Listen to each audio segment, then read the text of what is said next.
دوستو اس ویڈیو میں آپ اردو کے 60 سے زیادہ الفاظ سیکھیں گے۔ اس ویڈیو کو دیکھنے کے ساتھ ساتھ سننے پر بھی خاص دھیان دیجیے گا۔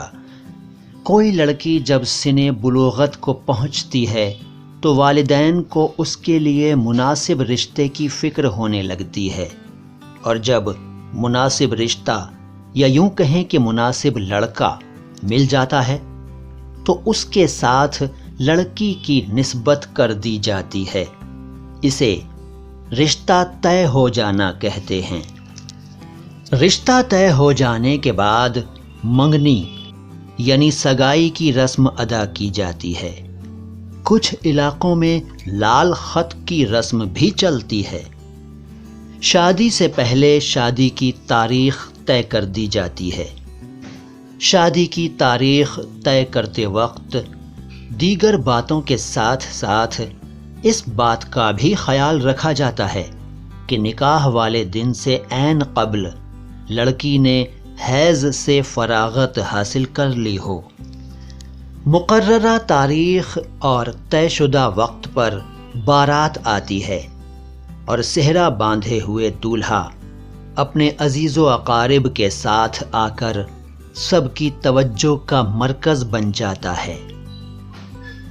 کچھ دیر کے بعد نکاح کی رسم ادا کی جاتی ہے، اور ہندوستان کے زیادہ تر علاقوں میں نکاح کے بعد چھہارے لٹائے جاتے ہیں یا تقسیم کیے جاتے ہیں۔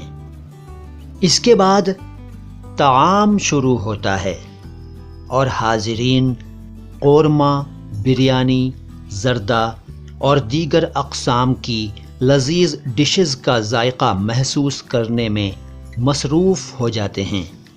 اس کے ساتھ ساتھ جوتا چھپائی، بند مٹھی کو کھولنا یا کسی اور طرح کی رسمیں بھی چلتی رہتی ہیں۔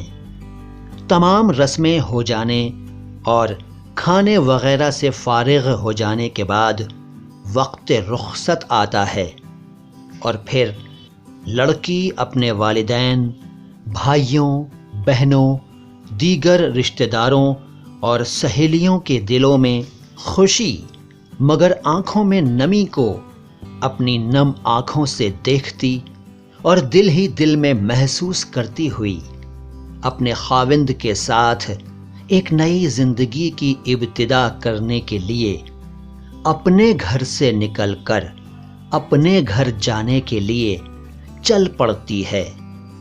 رسمیں اور دعوتیں تو خیر اس کے بعد بھی چلتی رہتی ہیں، جیسے ولیمہ، چوتھی، چالا وغیرہ۔ کہیے دوستو، کیسا لگا یہ ویڈیو؟ معین شمسی ہوں، سلام ہندوستان۔